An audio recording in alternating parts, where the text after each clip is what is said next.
Hey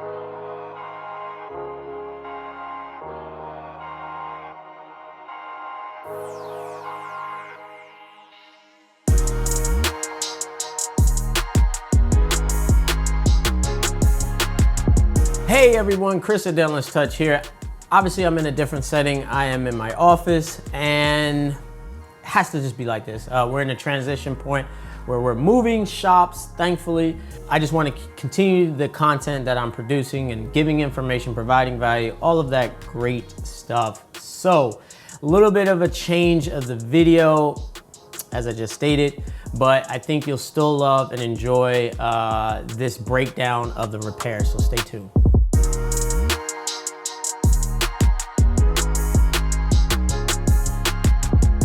So let me tell you a little bit about the story behind this damage. The customer stated that it was parked in his garage. Whatever happened in the garage, maybe a dog or whatever, there was a kind of a 4x4, I guess, piece of wood that came down on the fender and did a number on this thing, man. Right on the body line, completely just took out the body line. All of that energy dispersed all over that fender. As you're looking at the damage, you probably think that it's around 3, possibly 4 inches, but you will be mistaken. It is roughly 8 to 9 inches. It actually goes down into the wheel well, but the main bulk of the damage is right there at the top of that fender.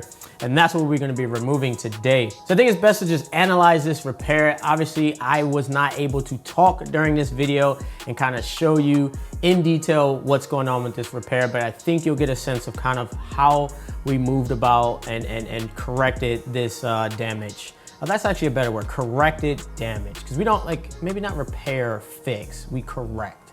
Start using that. So anyway, so this damage, the ripple effect we have to be mindful of, building the body line. So the first thing I'm trying to do is build that body line. The only way I can build that body line up is to release the kind of faux crown that was created as the energy dispersed. And so I'm thinking I need some pressure to lift up as I start to knock down that kind of faux crown that's there. So I'm relying on the slot bar to do that job of the pulling, providing that consistent pressure as I knock down. So there was some difficulties. There's a lot of set time with that slot bar. This is a Dent slot bar for anybody that is interested in getting one. I just wasn't too, I felt like it was just slowing me up. I did use it. It did move metal, but the set time was a little longer than what I was used to. And I think it's more of like user error. I don't use that quite too often. That could probably have played a role of why I kind of switched gears to use something a little bit more, I think friendlier as far as time. Talking about time, this repair actually took about 6 hours. I know you guys like price, so let me quickly give you a price. This repair was done in June, and I don't know exactly what I charged, but I will say if I had to do this damage again, it would be around $650 to $700 if I had to do this again. So the first thing you want to start is that body line. This is what I say. I say giving the panel shape, because it's completely lost its shape in that area. So that's lifting that body line or creating a new body line or molding a body line in it and then knocking down anything that's gonna have tension that make that job harder. And that's the faux crown that you see right there. So a lot of these shots, I am literally just lifting and knocking down the crown. I'm not worried about the top of the fender because I can break that dent up into 2 different dents once the body line has been established.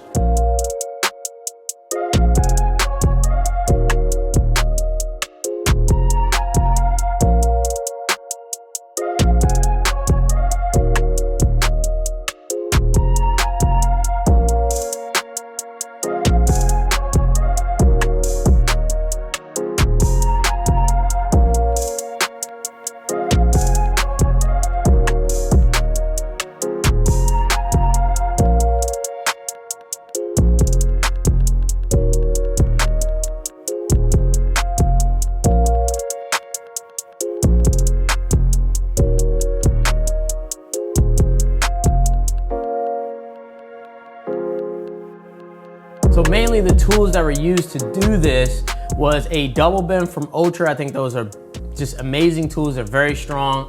And I just have a whole selection of them. So that's just not my go-to tool right now. I was running with a soft tip, and a lot of times I took the soft tip off and just put tape. You get a more direct push and I would say a more controlled push because the soft tip tends to like to slip on the back side of that panel. And I want to bring back the grading system in these videos if I can remind myself to add them. I feel like this is a super complicated dent. I would say a 7 or a 6. I would want someone with at least 5 to 6 years experience to work on something like this. This is a very complicated repair. If you start this dent wrong, that was it. You would probably crack paint, or that was it. It would be going to the body shop after you if you start this wrong. And then the finished product won't be as good if you're constantly leaving divots or changing the way the orange pills lays. So I just think you needed some foresight into what would happen if I pushed there long term. You know, could a 1-year tech do this? I don't know of a 1-year tech that could have fixed this and fixed it with the outcome that was able to be accomplished for this car right now. So I do apologize right now. I didn't get a lot of footage on this car, but I thought the dent was very pronounced and I wanted to share kind of my approach, the tools, and some of the difficulties that went along with this repair. As always, we work multiple angles just so we can get a sense of where the repair is or the state of the repair at that particular time. It just allows us to not get tunnel vision as you're working one angle. And you kind of can make lines in the dent. So moving your light is very important for something like this. Now the customer sees it from the angle of the driver's seat a lot more, so you need to make sure you nail that angle for sure.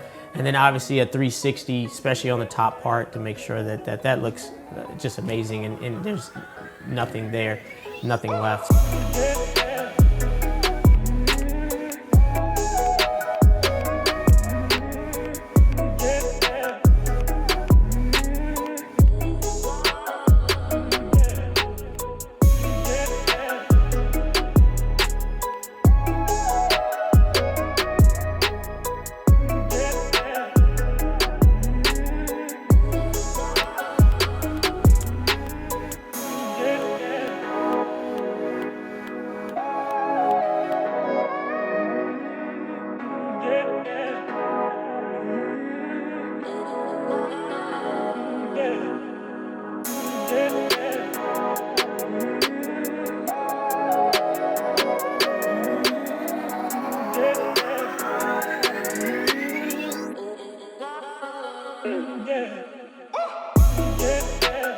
I want to say, if you're a tech and you have any ideas or strategies that you want to share, leave a comment below. Also, if you want me to provide any more information that I haven't in this video, leave a comment below of what are some of the questions that I didn't answer that I can answer in my next video. Thanks again for watching, and I'll see you guys on the next one. Peace.